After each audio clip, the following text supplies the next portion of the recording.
Saya mau sharing tentang perjalanan saya mencari pekerjaan yang sesuai atau mencari pekerjaan yang cocok. Nah, dari sekian banyak pekerjaan, sebenarnya kita bisa memilih pekerjaan sesuai dengan apa yang kita sukai atau apa yang kita kuasai. Karena nggak semua pekerjaan itu cocok dengan diri kita. Nah, kita bisa memilihnya dengan sadar. Tapi secara umum ada dua tipe pekerja. Ada pekerja yang penting bisa kerja, yang penting bisa dapat penghasilan. Tapi di sisi lain ada pekerja yang menganggap pekerjaannya sebagai seni. Dia menganggap dirinya sebagai seniman. Nah, pekerja yang menganggap pekerjaannya sebagai pekerjaan biasa pasti akan beda dengan pekerja yang menganggap pekerjaannya itu sebagai seni.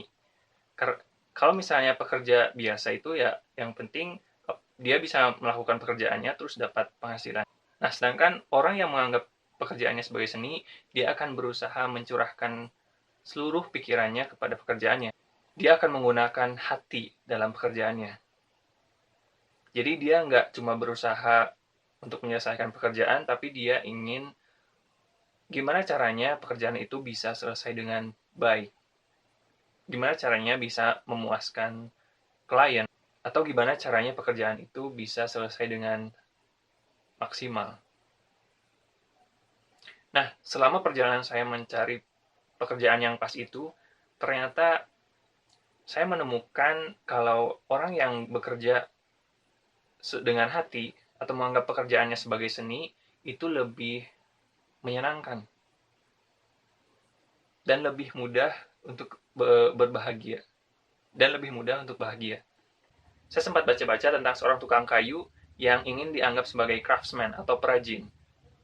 Dia nggak ingin disebut sebagai tukang kayu biasa karena dia menerapkan craftsman mindset. Dia mencurahkan hati dalam pekerjaannya. Ketika membuat furnitur, dia ingin menciptakan atau dia ingin membuat masterpiece dari furnitur yang dibuatnya. Dia benar-benar menyertakan hati dalam pekerjaannya. Dan akhirnya hasil yang dibuatnya memang seperti masterpiece. Atau minimal itu bisa menyenangkan dirinya. Dan juga menyenangkan kliennya.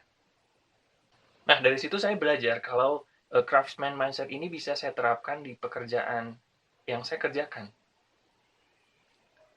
Dan saya ternyata lebih tertarik dengan bekerja sebagai artis atau sebagai seniman. Saya menganggap pekerjaan saya itu sebagai seni dan saya berusaha menerapkan craftsman mindset di dalamnya.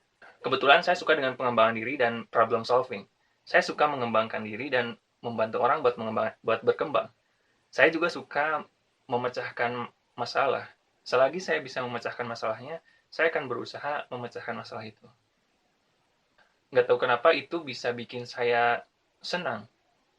Ketika saya bisa memecahkan masalah seseorang atau masalah yang dialami banyak orang, saya ngerasa ada kebahagiaan gitu. Nah, disitulah saya ngerasa kalau ketika saya mencurahkan hati saat bantu orang mengembangkan diri dan juga saat memecahkan masalah, saya jadi lebih bahagia. Pengembangan diri dan problem solving ini saya terapkan di bidang mengajar. Jadi saya berusaha untuk mengajar sebaik mungkin. Salah satunya melalui konten. Jadi saya berharap konten yang saya bikin bisa menyenangkan kamu. Saya senang berbagi dengan kamu. Semoga kamu bisa terbantu dengan konten yang saya bikin.